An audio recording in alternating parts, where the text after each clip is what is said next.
वरहापीडं नटवरवपुः कर्णयो कर्णिकारं बिभ्रद्भासः कनककपिशं वैजयन्तीं च मालां रन्ध्रान् वेणुहुरधरशुधया पूरयन् गोपवृन्दै वृन्दारण्यं स्वपदरमणं प्राविशद्गीतकीर्ति।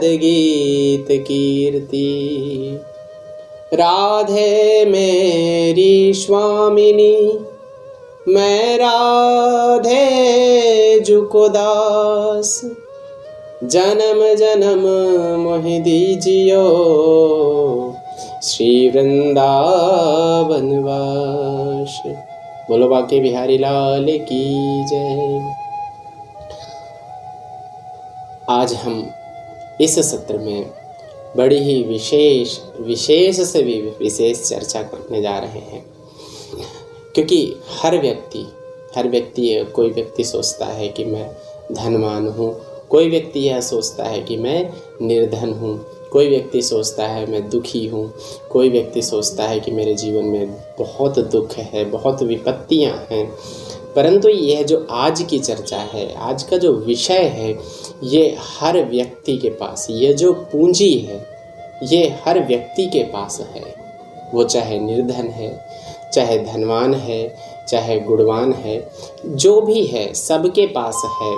और इसे व्यक्ति व्यर्थ में ही खर्च कर रहा है, परंतु उसका मोल नहीं जान पाता। वो अनमोल है, परंतु उसका मोल हर व्यक्ति नहीं जान पाता। तो वो ऐसी कौन सी पूंजी है हमारे पास जो हमें पता नहीं है? क्योंकि हम यही कहते हैं कि हमें भगवान ने दिया ही क्या है, हमें भगवान ने क्या दिया है, परंतु हर व्यक्ति के पास वह पूंजी है, पर हम उसे समझते नहीं हैं। हम उस चीज़ का, जैसे हम कोई चीज़ खर्च करते हैं तो हम उसके बदले में उससे अधिक वस्तु प्राप्त करना चाहते हैं, परंतु वो अनमोल पूंजी है, लेकिन हम उससे अनमोल चीज़ें नहीं पाना चाहते हैं। सांसारिक चीज़ें हम उससे प्राप्त करना चाहते हैं, अनमोल चीज़ खर्च करके, यानी हीरा खर्च करके। और हम प्राप्त क्या करना चाहते हैं? कांच।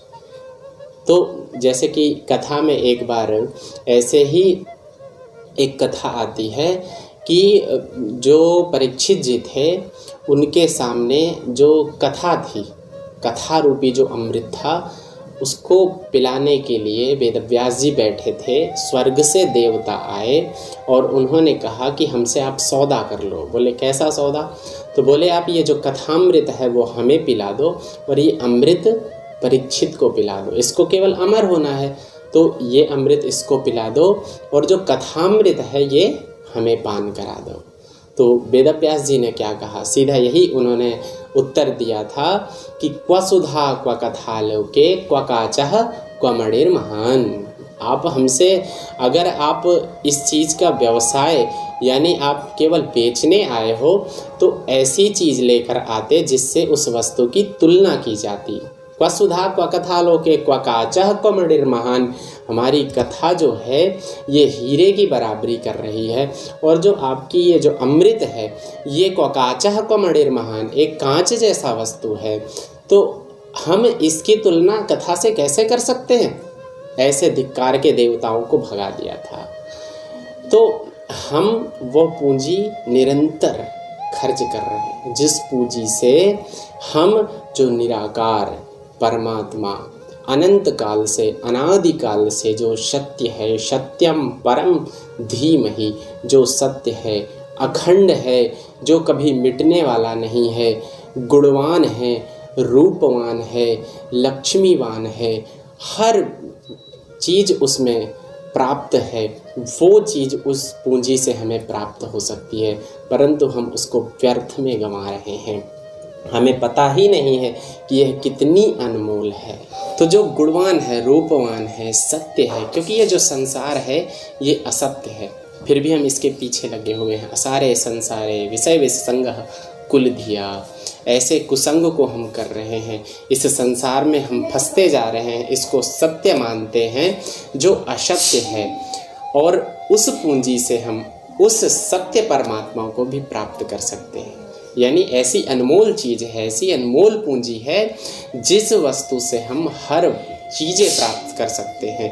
इस सांसारिक वस्तुओं को भी प्राप्त कर सकते हैं अगर हमारे अंदर दिमाग यानी बुद्धि और एकाग्रता हुई, अगर हम उसको अच्छे तरीके से खर्च करेंगे तो हम उससे उस परमात्मा को भी पा सकते हैं। ऐसे परमात्मा जो कोई स्वार्थ में नहीं, निस्वार्थ अपने भक्तों पर करुणा करने वाले, करुणा निधान, ऐसे परमात्मा जो गोस्वामी जी कहते हैं कि कबहू की करी करुणा नर देही, कबहू की करी करुणा नर देही, देत ईस बिनु हेतु सनेही, देत ईस बिनु हेतु सनेही। बिना हेतु के, बिना कारण के जो भक्तों पर करुणा करने वाले हैं, ऐसे परमात्मा को हम उस पूंजी से प्राप्त कर सकते हैं जो हमारे पास वह पूंजी है। और वह पूंजी क्या है जिसको हम पहचान नहीं पाते, वह पूंजी और कुछ भी नहीं है, वही करुणा निधान ने हमें वह पूंजी दी है, और वो है हमारे पास ही है जो समय है और हमारी ये जो उम्र है। क्योंकि इससे हम हर वस्तु प्राप्त कर सकते हैं, समय से ही हम हर वस्तु प्राप्त कर सकते हैं। Time is priceless. टाइम से तो आप धन भी प्राप्त कर सकते हैं, रूप भी प्राप्त कर सकते हैं, गुण भी प्राप्त कर सकते हैं, ज्ञान भी प्राप्त कर सकते हैं, हर वस्तु प्राप्त कर सकते हैं, परंतु अगर वह समय नहीं है तो आप कुछ भी प्राप्त नहीं कर सकते। और उसी पूंजी से आप उस परमपिता परमात्मा को भी प्राप्त कर सकते हैं जिसने हमें यह समय, यह उम्र, यह टाइम हमें दिया है। तो उस पूंजी को हम पहचानें और इसे व्यर्थ बातों में ना खो दें, इस संसार में ना फंसाएं। अगर इस संसार में भी हम फंसाना चाहते हैं तो भी यह मान कर करें कि जिस परमात्मा ने हमें दिया है उसी के लिए हम इस पूंजी को खर्च कर रहे हैं, क्योंकि वह अनमोल है और यह पूंजी भी अनमोल है। वो परमात्मा भी सत्य है, अनमोल है, और यह समय भी जो हमारे पास है ये भी अनमोल है। इसका कोई भी मूल्य नहीं है। आप करोड़ों रुपए देकर भी इसको प्राप्त नहीं कर सकते हैं। यह ऐसी पूंजी है और हर व्यक्ति के पास है। हर कितना भी गरीब से गरीब व्यक्ति है, परंतु उसको वो समझता नहीं है, उस अनमोल चीज़ को वह समझ नहीं पाता, इसलिए उसे वस्तुतः समय के अनुसार प्राप्त नहीं कर पाता है। तो उस पूंजी को हम अधिक से अधिक उसका इस्तेमाल करें। और ये जो समय है, क्योंकि हम अगर कोई भी व्यक्ति बीमार होता है और हॉस्पिटल में जाता है, तो हॉस्पिटल में जाके 2 से 3 से 4 दिन या 1 सप्ताह जब वो भर्ती होकर बाहर निकलता है, तो जो वहाँ का डॉक्टर होता है उसको जब वहाँ का जो खर्रा होता है, जो स्लिप होता है, जो बिल लिस्ट होती है वो देता है, तब उसको देखकर कहता है अरे ये तो लाखों रुपए इसने बना दिए, 1 सप्ताह में ही लाखों रुपए बना दिए।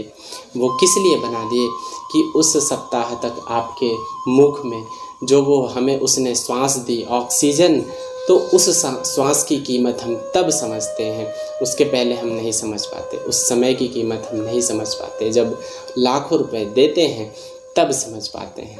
तो हमें विशेष जितनी भी यह वस्तुएं हैं, ये अनमोल समय, अनमोल पूंजी हमें अनमोल ही जगह पर लगानी चाहिए। जो अनमोल है वहीं लगाकर इस पूंजी को कृतार्थ करें, क्योंकि वो जो सत्य रूपी परमात्मा है, गुणवान है, जो लक्ष्मीवान है, रूपवान है। ऐसे परमात्मा हमें यही निर्देश करते हैं, यही कहते हैं कि सर्वेषु कालेषु मां मनुस्मर युद्ध चा। अर्जुन से कहते हैं कि कैसी भी स्थिति में तू रहे, केवल मुझे भूल मत।